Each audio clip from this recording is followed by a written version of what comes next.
তো আপনাদের জন্য বিশেষভাবে আজকের এই বিষয়টি আমরা বাছাই করেছি, তা হচ্ছে জিলহজের প্রথম দশকের ফজিলত, গুরুত্ব, আমল এবং কয়েকটি পয়েন্ট এই ক্ষেত্রে আমি পেশ করব আপনাদের সামনে। আল্লাহ রাব্বুল আলামিন এই দিনগুলির এত গুরুত্ব ফজিলত রেখেছেন যে কোরআনে কারিমে এই 10টি দিনের কসম করেছেন। আর কোরআনে কারিমে আল্লাহ রাব্বুল আলামিন তাঁর সৃষ্টি থেকে যেসব বিষয়গুলির বা বস্তুর কসম করেছেন সেগুলির গুরুত্ব দেখানোর জন্যই কসম করেছেন। যেমন ওয়াল আসরে, আসরের কসম, সময়ের কসম, কালের কসম, অদ্দোহা, এইভাবে আল্লাহ রাব্বুল আলামিন বিভিন্ন রকম কসমগুলি করেছেন। তার মধ্যে একটি হচ্ছে ওয়াল ফাজরে, ফজরের কসম। যেমন আসরের কসম করেছেন, ফজরের কসম করেছেন সূরায়ে ফজর। ওয়াল ফাজরে, ফজরের কসম, ভোরের কসম। একটা ভোর হলো মানে একটা দিন পেলাম, জি। ওয়ালায়ালিন আশর, আর তারপরে দ্বিতীয় শপথ হচ্ছে যে 10টি রাত বা 10টি দিনের কসম। রাত বলে দিন রাত দুটোকে উদ্দেশ্য করা হয়। আমি অমুক জায়গায় 10 দিন থেকেছি, মানে দিন রাত সহ থেকেছি। আমি অমুক জায়গায় 10টা রাত কাটিয়েছি, তার মানে সেখানে 10 রাত কাটিয়েছেন, মানে দিন সহই কাটিয়েছেন। তো কোরআনেও সেই ভঙ্গিমাতে এখানে বলা হয়েছে ওয়ালায়ালিন আশর, 10 রাতের মানে 10 দিন 10 রাতের আল্লাহ কসম করেছেন। সূরা ফজর আয়াত নম্বর 1-2। ইমাম ইবনে কাসির রহমতুল্লাহ আলাই, প্রসিদ্ধ তাফসীর তাঁর, তিনি বলছেন এই 10টি দিন হচ্ছে আশর জিলহিজ্জা, জিলহজ মাসের 10 দিন, জিলহজ মাসের প্রথম দশক, প্রথম 10 দিন। এইরকমই বর্ণনা এসেছে ইবনে আব্বাস রাদিয়াল্লাহু তাআলা আনহু সাহাবী থেকে, আব্দুল্লাহ বিন জুবাইর রাদিয়াল্লাহু আনহু থেকে, ইমাম মুজাহিদ থেকে, অন্যান্য আরও তাবেঈন সাহাবায়ে কেরাম থেকে বর্ণিত হয়েছে।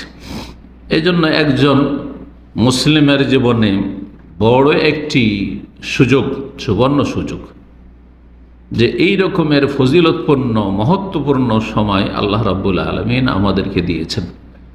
যেমন রমজান মাসের শেষ দশকের রাতগুলি, যাতে রয়েছে লাইলাতুল কদর, জি, যাতে রয়েছে গুরুত্বপূর্ণ ইবাদত বন্দেগী, ঠিক ওই রকমই জিলহজ মাসের 10টি দিন। ইমাম ইবনে তাইমিয়া রাহিমাহুল্লাহ এই সম্পর্কে দুটোকে তুলনা করে বলেছেন।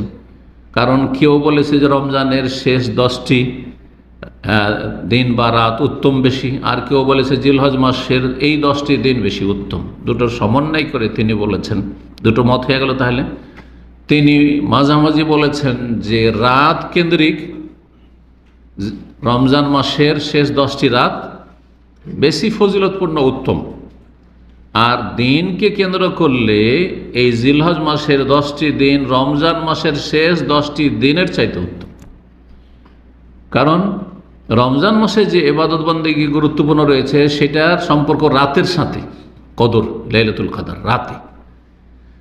আর এই জিলহজ মাসের প্রথম 10 দিনে যে ইবাদত বন্দেগী রয়েছে সেগুলির অধিকাংশ সম্পর্ক হচ্ছে দিনের সাথে। এই জন্য কোরবানি বলেন অথবা আরাফার সিয়াম বলেন বা অন্যান্য আরও সিয়ামগুলি বলেন, জি, এইভাবে ঈদের সালাত বলেন। এই ক্ষেত্রে প্রথম যে পয়েন্টটি নিয়ে আলোচনা করব তা হচ্ছে যে আল্লাহ রাব্বুল আলামিন যদি আপনাকে আমাকে সুযোগ দেন এই দিনগুলির, আল্লাহ আমাদের হায়াত দিয়েছেন, সুস্থতা দিয়েছেন, বলেন আলহামদুলিল্লাহ। অনেকে অসুস্থ আছেন, হয়তো দিন পাবেন কিন্তু অসুস্থ আছেন। অনেকে গত বছর ছিলেন, এবার নেই, তার আগে দুনিয়া থেকে চলে গেছেন, অথবা এই জিলহজ মাস আস্তে আস্তে চলে যাবে দুনিয়া থেকে। আপনাকে আমাকে যদি আল্লাহ সুযোগ দেন, সুতরাং আমাদেরকে মনে রাখতে হবে যে এই দিনগুলি অত্যন্ত ফজিলতপূর্ণ, অত্যন্ত ফজিলতপূর্ণ। এটা আমাকে জানতে হবে, আপনাকে জানতে হবে। এই সম্পর্কে জ্ঞান থাকলেই না আমল হবে, এই সম্পর্কে জ্ঞান অর্জন করতে হবে। এবং গোটা বছরে যত দিন রাত রয়েছে তার মধ্যে সবচেয়ে বেশি উৎকৃষ্ট এই দিনগুলি। এই মর্মে সহিহ বুখারীতে হাদিস রয়েছে, নেক আমল গোটা বছরে কোনো দিনে আল্লাহর কাছে এত প্রিয় হতে পারে না এই দিনগুলির চাইতে। আর ইবনে হিব্বানে অন্য ভাষাতে একটি হাদিস রয়েছে যেটি আজকে বর্ণনা করবো, জাবের বিন আব্দুল্লাহ রাদিয়াল্লাহু তাআলা আনহু থেকে। তিনি বলছেন, মা মিন আইয়ামিন আফযালু ইনদাল্লাহ, এমন কোনো দিন নেই যেটি আল্লাহর কাছে বেশি ফজিলতপূর্ণ উৎকৃষ্ট হতে পারে, মিন আইয়ামে আশরে জিলহিজ্জা, জিলহজ মাসের এই 10টি দিনের তুলনায় আল্লাহর কাছে সবচেয়ে বেশি ফজিলতপূর্ণ, সবচেয়ে বেশি প্রিয় এই দিনের আমল। যেমন সহিহ বুখারীতে যে হাদিস রয়েছে, মা মিন আইয়ামিন আল আমালুস সালিহু ফিহিন্না আহাব্বু ইলাল্লাহ মিন হাযিহিল আইয়াম। আল্লাহর কাছে নেক আমল অন্য দিনে এর চাইতে বেশি প্রিয় হতে পারে যে কোনো নেক আমল। এই দিনের নেক আমল ভালো আমলের চাইতে বেশি প্রিয় হতে পারে না। সাহাবীরা জিজ্ঞাসা করেন, ওয়ালাল জিহাদু ফি সাবিলিল্লাহ, এমনকি আল্লাহর রাস্তার জিহাদ? বললেন, ওয়ালাল জিহাদু ফি সাবিলিল্লাহ ইল্লা রাজুলুন খারাজা বিনাফসিহি ওয়া মালিহি, তবে কোনো ব্যক্তি যদি আল্লাহর রাস্তায় জান মাল সব কিছু নিয়ে বের হইল, ফালাম ইয়ারজি মিন যালিকা বিশাই'আন, আর তারপর কোনো কিছু নিয়ে ফিরে আসলো, আল্লাহর রাস্তায় শহীদ হয়ে গেল, তার মর্যাদা কেউ হাসিল করতে পারবে না, এই দিনগুলিতে ইবাদত বন্দি করেও হাসিল করতে পারবে না। দ্বিতীয় যে বিষয়টি, যখন এই ফজিলতপূর্ণ দিনগুলি সম্পর্কে জানলাম যে সবচেয়ে বেশি ফজিলতপূর্ণ, সবচেয়ে বেশি গুরুত্বপূর্ণ এই দিনগুলি গোটা বছরের ভিতরে, আল্লাহ যদি আমাদেরকে এই সুযোগ দেন, আর ইনশাআল্লাহ দেবেন, আল্লাহর কাছে আশা রাখতে হবে। সবসময় আমাদেরকে কি হইতে হবে? পজিটিভ হইতে হবে, ভালো আশা রাখতে হবে, ভালো আশা রাখতে হবে। অনেকে একটু অসুস্থ হলেই নেগেটিভ ধারণা করে, এটা খুব খারাপ জিনিস। আমি অনেক ভাইদেরকে দেখেছি, অনেক পরিবারে দেখেছি, একটু অসুস্থ হলে একবার হাহাকার অবস্থা, আর বাঁচবো না, আর আমার ভালো হবে না, ভালো হবে না। বাঁচবেন না বলছেন, বাঁচবেন না, কারণ আল্লাহ সম্পর্কে আপনার কুধারণা। কেন সুধারণা রাখতে পারেন না যে যতই আমি অসুস্থ হই না আল্লাহ ভালো করবেন? হ্যাঁ, যতই বালা মুসিবত আসুক না কেন দূর হবে, রাত যতই অন্ধকার হোক না কেন ভোর হবে, যেমন আশা আছে যে এক সময় ভোর, যতই অন্ধকার হোক, মেঘলা আকাশ, আর তারপরে অমাবস্যার রাত, ভোর অন্ধকার রাত, তারপরও তো আশা আছে যে ভোর একসময় হবে, হবে না? ঠিক ওই রকমই আমার আপনার জীবনে যতই বিপদ আপদ আসুক না কেন, যতই খারাপ অবস্থা হোক না কেন, দুঃখের অবস্থা হোক না কেন, সবসময় কি করতে হবে? যে এক সময় ইনশাআল্লাহ ভোর হবে, ইন্না মাল উসরে ইউসরা। তো আল্লাহ রাব্বুল আলামিন এই সুযোগ যখন দিয়েছেন, আল্লাহর শুকরিয়া আদায় করতে হবে। আল্লাহর নিয়ামত পেয়েছেন, সময় নিয়ামত, আয়ু নিয়ামত, সুস্থতা নিয়ামত, হায়াত নিয়ামত, জীবনটা নিয়ামত। যখন আল্লাহ নিয়ামত দিয়েছেন, আল্লাহ রাব্বুল আলামিনের শুকরিয়া আদায় করতে হবে যে এই দিনগুলি আল্লাহ রাব্বুল আলামিন দিয়েছেন। সুতরাং শুকরিয়া আদায় করতে, অন্তর থেকে শুকরিয়া আদায় করতে হবে, কথার মাধ্যমে আলহামদুলিল্লাহ প্রকাশ করতে হয় মানুষের সামনে। ও আম্মা বিনিয়ামাতি রাব্বিকা ফাহাদ্দিস, শুকরিয়া আদায় করতে হবে কাজে কর্মে। অনেকে শুধু মৌখিক শুকরিয়া আদায় করে। আমাদের বাঙালি ভাইদের একটা কথা আছে, শুকুর আলহামদুলিল্লাহ, এটা অনেকে বলে। বেদিনমে নামাজিও শুকুর আলহামদুলিল্লাহ, কোনো একটু খেলো, ভালো কিছু পেলো, হ্যাঁ, টাকা পয়সা আসলো, শুকুর আলহামদুলিল্লাহ। এই শুকুর নয়, এটা মৌখিক শুধু, অন্তর থেকে এর এহতেরাম, ভালোবাসা, শ্রদ্ধাশীল আল্লাহর যে আল্লাহর দান আল্লাহ দিয়েছেন, এটা হাড়ে হাড়ে অনুভব করা, অনুভূতি, ফিলিংস যেটা। আর তারপরে আমলে আমলে আল্লাহ দিয়েছেন, আল্লাহ সুযোগ দিয়েছেন, সুতরাং আমি ভালো কাজে এই সময়গুলো ব্যয় করব এবং মন্দ কথা কাজ থেকে পুরোপুরি বেঁচে থাকব। এই হচ্ছে আসলে শুকরিয়া আদায় করা। শুকরিয়া আদায় করতে হবে নেক আমলের মাধ্যমে, শুকরিয়া আদায় করতে হবে পাপ থেকে বেঁচে থাকার মাধ্যমে। একটি কথা এখানে জেনে নেন, একটা গুরুত্বপূর্ণ ইবাদত ওলামারা বলেছেন, যেটা আমরা করি ভালো মানুষরা, কিন্তু আমরা অনুভব করি না। সেটা কি জানেন? অনুভব করি না। সেটা হচ্ছে গুনাহ ত্যাগ করার নেকি। অন্যরা পাপীরা পাপ করছে এই সময়গুলোতে, কিন্তু আমরা পাপ করি না। কিন্তু পাপ যে করি না, পাপের জায়গা থেকে, পাপের অবস্থা থেকে বেঁচে থাকি, কখন আমার এই অনুভূতি নেই যে আমি এর মাধ্যমে, নেগেটিভের মাধ্যমে, এই নায়ের মাধ্যমে অনেক নেকি করছি। যেই লোক পাপ করছে, তার যখন পাপ হচ্ছে, আমি আপনি করতে পারবো, শক্তি আছে, তারপরে করি না, তো কি হবে না? আমরা যখন ভালো আমল করি তখন আশা করি যে আমি 10 টাকা দান করলাম নাকি পাবো, এই সিয়াম পালন করলাম নাকি পাবো, 2 রাকাত নফল পড়লাম, ইবাদতবন্দি করছি, মানুষের সহযোগিতা করছি, এই যে ত্রাণ দিচ্ছি, দান খায়রাত করছি, তাই না, নাকি পাবো। কিন্তু আমরা যে সারাদিনে বহু গুনাহ থেকে বেঁচে থাকছি, অন্যরা বাঁচে না, এর নাকি পাবো না? এটা হচ্ছে ইবাদাতুত তারক। ওলামারা বলেছেন, একটা হচ্ছে ইবাদাতুল ফেল, কর্মগত ইবাদত, আর একটা হচ্ছে পরিত্যাগ করার ইবাদত, নেগেটিভ ইবাদত। গুনাহকে পরিত্যাগ করাও একটি ইবাদত। হারামকে, নাজায়েজকে, পাপকে পরিত্যাগ করা একটি গুরুত্বপূর্ণ ইবাদত, যেটা আমরা ভালো মানুষরা সারাদিন করি, কিন্তু যে যতটা বেশি পাপ থেকে বেঁচে ততটা করে, আর ভালো মানুষ যথাসাধ্য চেষ্টা করে, কিন্তু এই অনুভূতি রাখে না যে এর মাধ্যমে আমাদের ইবাদত হচ্ছে। তৃতীয় যে বিষয়টি বলবো সেটা হচ্ছে রহস্য এই 10টি দিনের ফজিলতের। এত গুরুত্বপূর্ণ কেন? কেউ যদি জিজ্ঞাসা করে যে কী বা বৈশিষ্ট্য আছে, কী বা রহস্য, যে এই 10টা জিলহজ মাসের যে দিন, প্রথম দশক, এর এত ফজিলত কেন? এই মর্মে ইমাম হাফেজ ইবনে হাজার রাহিমাহুল্লাহ তাআলা তিনি বলেছেন ফতুল বারীতে, বুখারীর ভাষ্যে, ওয়াল্লাযী ইয়াজহারু, যেটা স্পষ্ট হয়, আন্না সাবাফি ইমতিয়াজ আশরে জিলহিজ্জা, জিলহজ মাসের এই দিনগুলি 10টি দিনের যে এই বৈশিষ্ট্যের কারণ হচ্ছে কি, লিমাকানে ইজতিমায়ে উম্মাহাতিল ইবাদা, এই দিনগুলিতে গুরুত্বপূর্ণ ইবাদতগুলি একত্রিত হয়েছে, যেটা অন্য সময় একসাথে পাওয়া যায় না। গুরুত্বপূর্ণ মুসলিম জীবনে যে ইবাদতগুলি হয় সেটি এই 10 দিনের মধ্যে বিদ্যমান পাওয়া যাচ্ছে, অন্য সময় একসাথে পাবেন না, অন্য সময় একসাথে পাবেন না। রমজান মাসের শেষ দশকে ইবাদত আছে, কিসের ইবাদত আছে? কদরের রাত যাপন করছেন, কিসের মাধ্যমে? সালাতের মাধ্যমে। আসল হচ্ছে সালাতের মাধ্যমে, দোয়ার মাধ্যমে, জিকির আজকারের মাধ্যমে, তওবা ইস্তিগফারের মাধ্যমে, এগুলো, হ্যাঁ, তাই না? কিন্তু সেখানে এমন কোন ইবাদত আছে যেটা হচ্ছে আপনার হজ, হ্যাঁ, ওমরা, এরকম কিছু নেই। করেন, ঠিক আছে, কিন্তু কেউ যদি বলে যে কদরের রাতে ওমরা করা সুন্নাত, সুন্নাত হবে না? সুন্নাত না, বেদাত। তাহলে যদি সুন্নাত ভাবেন, কিন্তু এই দিনগুলোতে এইরকমই আপনার কোরবানি,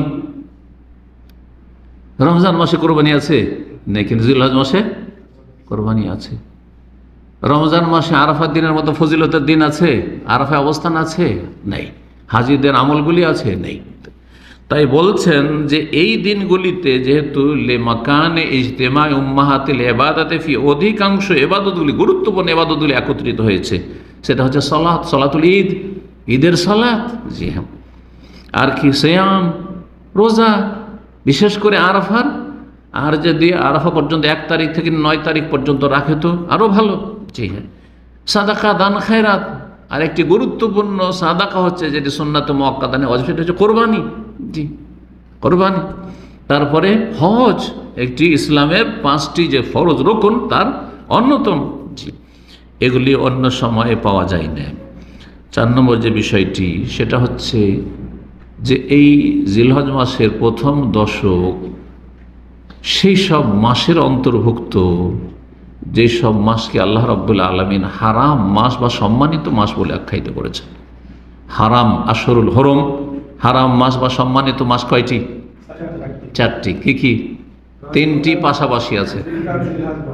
জিলকাদ, এটা যেটা চলছে আজকে 24 তারিখ, জিলহজ, মুহররম, আর তারপর আরেকটি হচ্ছে রজব। তো এই যে জিলহজ মাসের প্রথম দশক, এটা হারাম মাস যে সম্মানিত তার অন্তর্ভুক্ত। তো এই দিক থেকে আরেকটা ফজিলতের দিকে এখানে, যেমন সূরা তাওবার আয়াত নম্বর 36 আল্লাহ রাব্বুল আলামিন ইরশাদ করেছে, ইন্না ইদ্দাতা শুহুরি ইনদাল্লাহি 12 শাহরান ফি কিতাবিল্লাহ ইয়াওমা খালাকাস সামাওয়াতি ওয়াল আরদা মিনহা আরবাআতুন হুরুম। আল্লাহর কাছে মাসের সংখ্যা হচ্ছে 12টি। হ্যাঁ, ওই দিন থেকে যেই দিন আল্লাহর বিধানে এটা লিখনি, আল্লাহর সৃষ্টিগত বিধান, যে বছর হচ্ছে 12 মাসে, তার মধ্যে 4টি হচ্ছে হারাম, সম্মানিত। হারাম মাস মানে সম্মানিত মাস, সম্মানিত মাস। ইবনে আব্বাস রাদিয়াল্লাহু তাআলা আনহুমা এই মর্মে বলেছেন, ইখতাসসা মিনাশ শুহুরি আরবাত আশহুর, 12 মাসের মধ্যে 4টি মাসকে আল্লাহ রাব্বুল বৈশিষ্ট্য দান করেছেন। ফাজালাহুন্না হুরুমান, এই 4টি মাসকে আল্লাহ সম্মানিত করেছেন। সুতরাং ওয়াজআলা যামবা ফিহিন্না আযাম, সুতরাং এই 4টি মাসে কেউ যদি গুনাহ করে, গুনাহ সবসময় গুনাহ, পাপ অন্যায় সবসময় অন্যায়, কিন্তু এই দিনগুলিতে, এই মাসগুলিতে যদি কেউ পাপ করে তো আরও বড় অন্যায়। যেমন রমজান মাসে স্থানের কারণে অথবা কালের কারণে অপরাধ কি হয়ে যায়, আরো মারাত্মক আকার ধারণ করে। একটা রাস্তাঘাটে কেউ গুনাহ করছে, একটা মসজিদে বসে গুনাহ করছে, সমান কেউ দাম্মামে পাপ করছে আর কেউ মক্কা মদিনা করছে সমান, হ্যাঁ তাই না? ঠিক ওই রকম রমজান মাসে কেউ গুনাহ করছে, কদরের রাতে গুনাহ করছে, আর কেউ অন্য মাসে করছে সমান। ঠিক ওই রকমই এই হারাম মাসগুলিতে কেউ যদি গুনাহ করে তো তার অপরাধ বেশি, আরো মারাত্মক। যখন অপরাধ যখন মারাত্মক, তাহলে নেকি এই মাসে এই 4টি মাসে, আর বিশেষ করে জিলহজ মাসের প্রথম দশকে কেউ যদি নেক আমল করে তো ফজিলত বেশি পাবে না? গুনাহকারী গুনাহ করলে যখন মারাত্মক হয়ে যায়, তাহলে নেকি যে করবে, ভালো আমলকারী যদি আমল করে তো ফজিলত বেশি পাবে। 5 নম্বর যে বিষয়টি, তা হচ্ছে এই জিলহজ মাসের প্রথম দশকে যে গুরুত্বপূর্ণ ইবাদত, যে ইবাদতটির জন্য তাকিদ করেছেন রাসূলুল্লাহ সাল্লাল্লাহু আলাইহি ওয়াসাল্লাম, তা হচ্ছে বেশি বেশি আল্লাহর জিকির করা। আল্লাহর জিকির সবসময় করবেন, এটা হচ্ছে নফল জিকির, সুন্নাত মুস্তাহাব জিকির। কিন্তু যেই ক্ষেত্রে বিশেষভাবে তাগিদ করেছেন রাসূলুল্লাহ, তা হচ্ছে এই দিনগুলিতে বেশি বেশি আল্লাহর জিকির করো। ফাকসিরু ফীহিন্না, এতে বেশি বেশি করো তোমরা। মিনাত তাহলিলি ওয়াত তাকবীরি ওয়াত তাহমিদি, লা ইলাহা ইল্লাল্লাহ বেশি বেশি পড়ো, আল্লাহু আকবার বেশি বেশি পড়ো, আল্লাহর বেশি বেশি প্রশংসা করো। এই 3টি কথার উপর আমল করার জন্য এই দিনগুলিতে হচ্ছে সুন্নতি তাকবীর, তা হচ্ছে আল্লাহু আকবার, আল্লাহু আকবার, লা ইলাহা ইল্লাল্লাহ 2 বার অথবা 3 বার, 2 রকমই সাবেত আছে, প্রমাণিত। লা ইলাহা ইল্লাল্লাহ তাহলিল, লা ইলাহা ইল্লাল্লাহ হয়ে গেল, এটাকে তাহলিল বলা হয়। হ্যাঁ, আর আল্লাহু আকবার, আল্লাহু আকবার, ওয়ালিল্লাহিল হামদ, প্রশংসা, ওয়ালিল্লাহিল প্রশংসা হয়ে গেল। জি, এইভাবে। তো এই দিনগুলিতে 1 তারিখ থেকে, তাহলে সংক্ষেপে এখানে বলে দিয়ে বিষয়টি, যে যখন এই চাঁদ দেখার খবর পাবেন তখন থেকে শুরু করে 13 তারিখ পর্যন্ত এই জিকির বা তকবীর চলতে থাকবে। যদিও কিছু আলেমারা সেখানে ভাগ করেছেন যে তকবীরে মুতলাক আর মুকাইয়াদ, কিন্তু সাধারণ মানুষের জন্য এতটা জেনে রাখা যথেষ্ট যে এই দিনগুলি হচ্ছে কিসের? জিকির, আজকার আর তকবীর পাঠের, এই সুন্নতি তকবীর পাঠের জিকির। জি,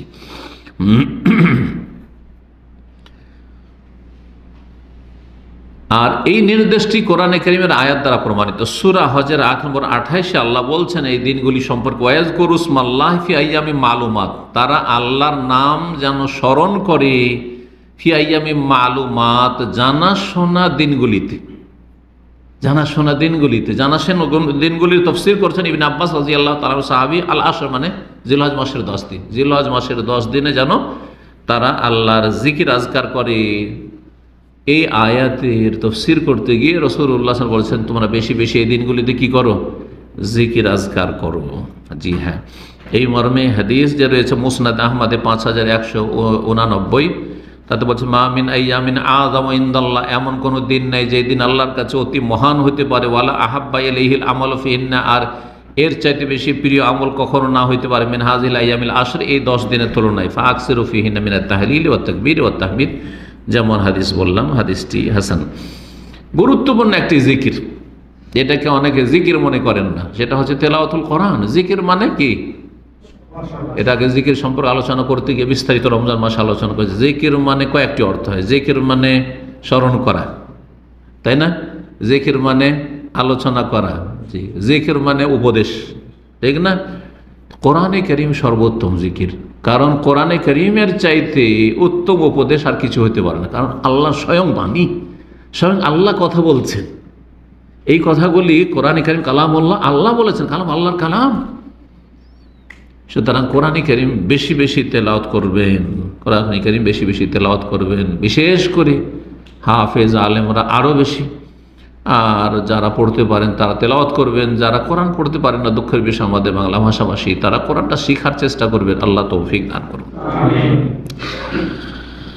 6 নম্বর যে বিষয়টি, সেটি হচ্ছে আর একটি গুরুত্বপূর্ণ ইবাদত এই জিলহজ মাসের প্রথম দশকের 10 তারিখ বাদ দিয়ে, 10 তারিখ বাদ দিয়ে, তা হচ্ছে সিয়াম, রোজা রাখা, রোজা পালন করা। এটি গুরুত্বপূর্ণ একটি ইবাদত, কারণ এই ইবাদতের বড়ই ফজিলত রয়েছে। ফরজ সিয়াম ছাড়া, রোজা ছাড়া, নফল সিয়ামের অনেক ফজিলত রয়েছে।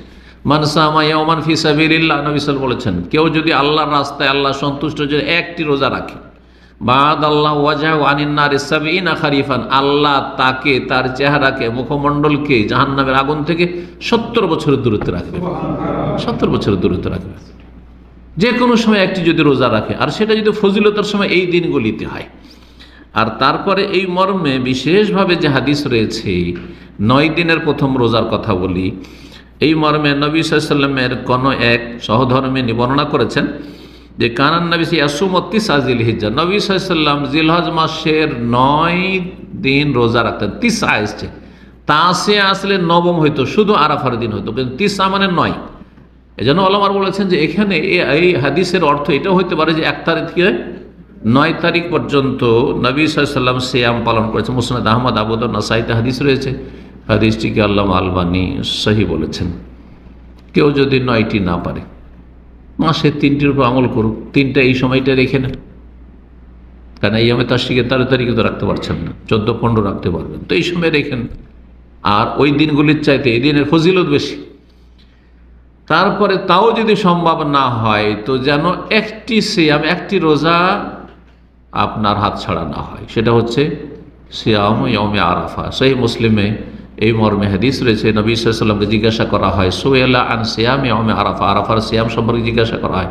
কি বলেছিলেন? ইয়াকাফিরুস সানাতাল মাদিয়া ওয়াল বাকিয়া, গত 1 বছর গুনাহ মাফ হবে আর আগামী 1 বছর গুনাহ মাফ হবে। ছোট গুনাহ সাগীরা মাফ হবে, বড় গুনাহের জন্য এর সাথে তওবা করতে হবে, আল্লাহ মাফ করেন। সুতরাং জেনে নেওয়ার চেষ্টা করবেন যারা আরাফার দিনে সিয়াম। আর আলহামদুলিল্লাহ সৌদি আরবে তো জেনে নেওয়া সহজ, যে আরাফায় হাজি সাহেবরা যেই দিন অবস্থান করছেন সেই দিনে কিসের রোজা?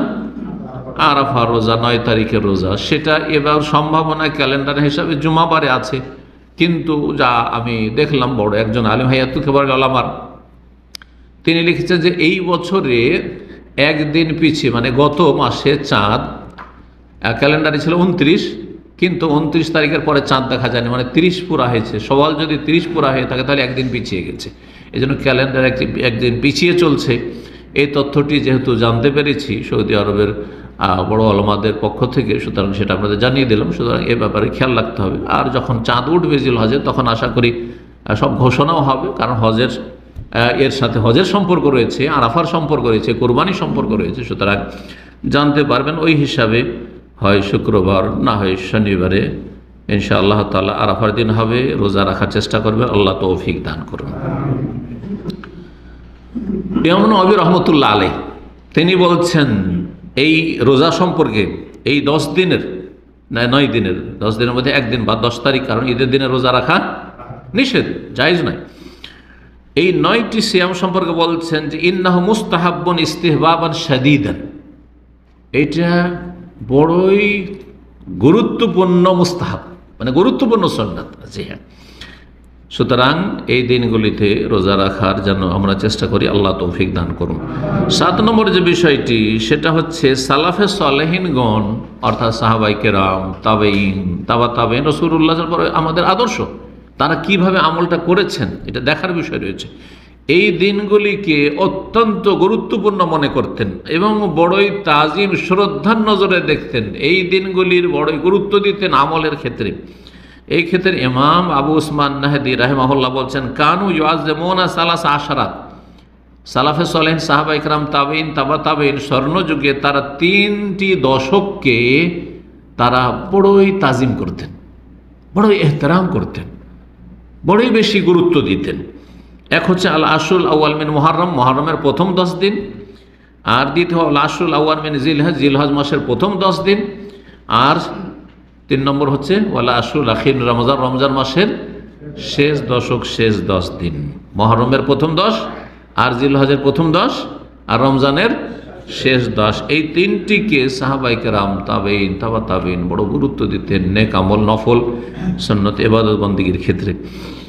এই মর্মে প্রখ্যাত সাহাবী আবু হুরায়রা রাদিয়াল্লাহু তাআলা আনহু এবং আব্দুল্লাহ বিন উমর রাদিয়াল্লাহু তাআলা আনহুমা, তারা কি করতেন এই দিনগুলিতে? ইয়াখরুজানা ইয়ামাল আশি ইলা সুক, বাজারে বেরিয়ে যেতেন, অথবা বাজারে কেনাকাটা থাকতো না, বাজারে যেতেন ঘুরতে। আর সেখানে কি করে? ফায়ুকাব্বিরান, দুইজনে তাকবীর বলতেন, যাতে করে দেখা দেখে অন্যরাও তাকবীর পাঠ করতে থাকে। ফায়ুকাব্বিরুন নাসু মাহুমা, তাদের দেখা দেখি সাহাবায়ে কেরাম, প্রবীণ সাহাবায়ে কেরাম, তাদের দেখা দেখি বাজারের লোকেরা তারা তাকবীর পাঠ করতেন। লা ইয়াতিয়ানে সুকা ইল্লা লিযালিকা, তাদের বাজারে আসার গরজ শুধু এটি ছিল যে মানুষকে স্মরণ করায় ভালো কাজের জন্য। এই জন্য তাকবীরটা তাহলে জোরে পড়তে হবে, শুনিয়া পড়তে হবে। আমাদের সমাজে কিছু লোকেরা তাকবীর পড়ে, এমনকি আলেম ওলামারা, কিন্তু কি করে আস্তে আস্তে মনে মনে আল্লাহু আকবার নিজে নিজে পড়ছে। না না না, এটা সুন্নত পালন হয় না। আল্লাহু আকবার, আল্লাহু আকবার, লা ইলাহা ইল্লাল্লাহ, আল্লাহু আকবার, আল্লাহু আকবার, ওয়ালিল্লাহিল হামদ, জোরে জোরে পড়বেন। 8 নম্বর যে বিষয়টি, সেটি হচ্ছে যে যদি কুরবানি করার দৃঢ় সংকল্প থাকে, মনে ইচ্ছা আছে যে আপনি কুরবানি করবেন, যেই ব্যক্তি কুরবানি করছেন শুধু তিনি, তার পরিবারের সদস্যরা এর আওতাভুক্ত না। আর আমাদের সমাজে আবার মনে করে যে না রে, আমাদের কুরবানি যেহেতু আমাদের সবার পরিবারতে, এই একটি কুরবানি আমার পক্ষ থেকে, আমার ছেলে মেয়ে স্ত্রী সবার পক্ষ থেকে হচ্ছে, সবার জন্য এই হুকুম। এটা নয়। কিন্তু যেই ব্যক্তি কুরবানি করছেন, মূল ব্যক্তি, আসল ব্যক্তি, তার ক্ষেত্রে এই বিধান, তা হচ্ছে এই 10টি দিন চাঁদ উঠে যাওয়ার পর থেকে শুরু করে ঈদের সালাত পর্যন্ত, কোরবানি করা পর্যন্ত কি করবে না? নখ, চুল, অন্য যে সব অপ্রয়োজনীয় পশম রয়েছে সেগুলি ফেলবে না। যেটা জরুরি রাখা সেটা জরুরি। কারণ অনেকে আমাদের সমাজে আছে 10টা দিন দাড়ি কাটে না, 10টা দিন দাড়ি মুন্ডন করে না, আর তারপরে ঈদের দিন এই হারাম কাজ করা শুরু করলে। 10টা দিন এত নেকি করলেন, আল্লাহ সন্তুষ্টির জন্য করতেন, আর রেখেই দিতেন। আর 10টা দিনের এত গুরুত্ব দিলেন, আর এটার গুরুত্বই দিলেন না আপনি ঈদের দিনে, এত ফজিলতের দিনে, যেই দিন অনেকগুলি ইবাদত বান্দেগী মানুষ করে, আল্লাহর বান্দারা করে। হাজী সাহেবের অধিকাংশ ইবাদতগুলি এই দিনে, এত ফজিলতের দিন। সারা পৃথিবীতেই আল্লাহর সন্তুষ্টির জন্য, আল্লাহর সান্নিধ্য লাভের জন্য, আর সান্নিধ্য লাভকে কোরবান বলা হয়, এই জন্য এর নাম কোরবানি আমাদের ভাষায় পড়েছে। কোরবানি করে আল্লাহ সন্তুষ্টি হাসিল করছেন, তার সাথে আপনি হারাম কাজ করছেন। এই জন্য বললাম যে যেগুলো অপ্রয়োজনীয় অথবা যেগুলি কাটার পশম ফেলার হুকুম রয়েছে, বা অনুমতি রয়েছে, সেই ক্ষেত্রে এই 10টা দিন যিনি কোরবানি করবেন তিনি কাটবেন না, নখ, চুল ইত্যাদি কাটবেন না।